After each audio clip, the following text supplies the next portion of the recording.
Yo, what's up guys? Today we are going to be talking about The Hero of Ages, the conclusion in a Mistborn Era 1 trilogy. This book was absolutely insane. I obviously love Brandon Sanderson. A lot of the stuff that he writes, I have like the Wheel of Time back there, all the Cosmere stuff around me. My bookshelf is just filled with either Robert Jordan, Brandon Sanderson, George R. R. Martin, or Tolkien. I have a whole thing up on my bookshelf over here about Tolkien. I love fantasy. I love reading fantasy, and I want to get more in depth in these books and have a discussion about them. Yes, it's taken me a long time to get this series done. I started with Storm Out of Archive because I started with Wheel of Time by Robert Jordan and saw Brandon and was like, oh, he does his own stuff, and started reading that.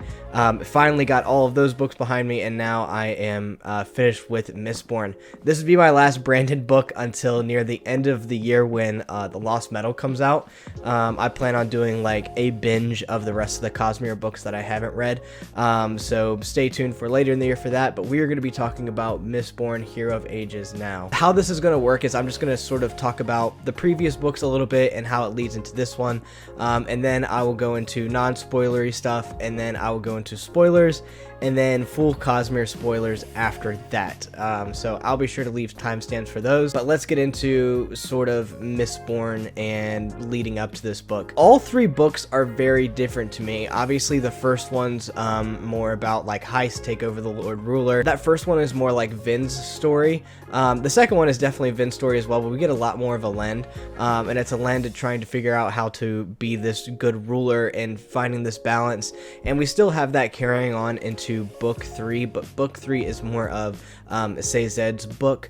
I used to call him Sazed a lot of the time, and then I got corrected by Brandon about that. So in my opinion, the strongest book out of the trilogy is the first book, but that doesn't mean the other two aren't like great, and a lot of the stuff that happens with the ending of this Mistborn book I do have my gripes with, but understanding more bigger Cosmere stuff, I understand why we are going this way. But this book, in essence, it basically takes place a few years after the Well of Ascension. Elend is trying to no longer trying to get like the approval of his people and do all of the right things, even though they end badly for him. It's more of him trying to be like, how many people have to die before the end of the world happens, or while we try to save the world, and trying to be this more like warrior king, and how there will be death and sacrifice, and trying to be this emperor that is bringing everyone together to save the world, but also he's just coming across as like a tyrant. You have Vin the entire time trying to figure out this mystery behind Ruin, who escaped after the Well of Ascension, and her journey back and forth with basically battling her inner demons and stuff like that. And then obviously our last, well, we have two. The other one is Spook, and Spook is trying to find within himself to be this like great leader. He always looked up to Vin and Elend and Kelsier, and he wants to be like them basically, but he was always this like shy kid. He's trying to overcome a lot of things when it comes to that. Finally, we have Sazed, who obviously has been this religious fanatic, and all the trauma that has happened to him in the last book, and him reconciling with his faith, and a lot of themes that end up actually really all coming together really well at the end of this book. I won't give any more than that. I think that was a very overgeneralized sort of description of the book, but the stakes are really high. Like, the end of the world is basically happening, and everyone is trying to figure out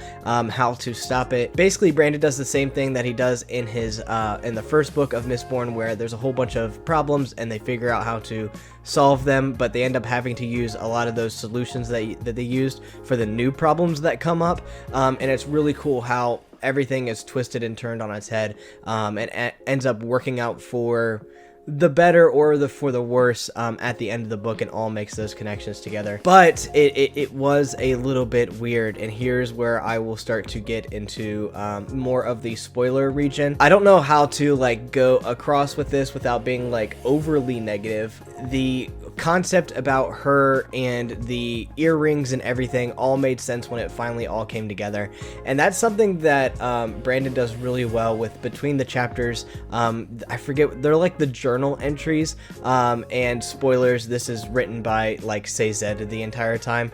All of the sort of epigraphs, is that what they're called, at the beginning before each chapter, and they help explain more lore with, like, you could not read it and it would be fine, you could still go through the story well, but reading these like epigraphs or whatever they're called at the beginning of each chapter really expands the lore so much more and makes the story like really rich, which I definitely appreciate. So it's more satisfying when you read it that way about Vin's like earrings and what it did for her to be able to pierce like the copper clouds, why she was not able to bring in the mist. Yeah, there might have been some things that I was missing, but I was like, man, it really could have only been her that could take in the mist. I guess she needed to be like, all the things came together of her like being Mistborn and all of this, and just the elaborate plan that was made by Ruin and Preservation, and the themes that it was tackling all came together well.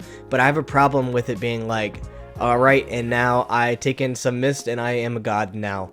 It's really, really weird, and I had a problem sort of with that at the beginning. It took me out of the story. Obviously, it was really heartbreaking at the end with Marsh and Elend. It definitely made me think about the moment with Elokar and Moash. It's funny. And Brandon really tries hard not to rehash things, but you could definitely tell within his writing when you read enough of his stuff that it's like, okay, I see a lot of parallels with this and Stormlight Archive, especially with this ending here, which I will get into more Cosmere spoilery. I'm going to talk about Rhythm of War, basically, and how I was more prepared for this ending because I read Rhythm of War, which I still thought was really weird, where if I just went into this, I would have been like, what? And then I would have read Stormlight Archive, and then it would have made more sense. But yeah, it was very weird that you could just ascend to godhood like super quickly. How Taravangian was just like figured out the little things that he needed to do, that all, I don't know, it all just worked out in a way that it needed to for him to take Odium down and then become basically Odium himself. When Elend basically took the power of Preservation, it wasn't like, oh, this is like super weird. It wasn't that much of a shock to me because I've already seen it before in Rhythm of War. I want to know you guys' thoughts. Were you taken out of the book because of that? I sort of was. It's sort of the thing that takes me out because I'm not used to this like godhood sort of thing from a main character. Just being like elevated so quickly, it's just like, it doesn't seem all the way earned, right? And that's one of the big things you want to be able to watch out for. You want to make sure that this stuff is sort of earned. And I don't know, it doesn't really seem fully earned. I wish that the earring thing would have been explained a little bit more, especially in book 2, a little bit more in there. So, and then when we get to book 3, it's like, okay, we really know. I don't know. Maybe I need to do a reread of the series and go through it. I want to know you guys' thoughts on this series. I still really loved it, and I loved how it ended with Sazed, and it gets a little, not whimsical, but a little out there. But I think that's a signature of the Cosmere we're going to continue to see, with all the stuff that Sazed was doing to fix the planet and all of this stuff. It was like, I'm not used to this sort of stuff because the entire book, it's not written that way.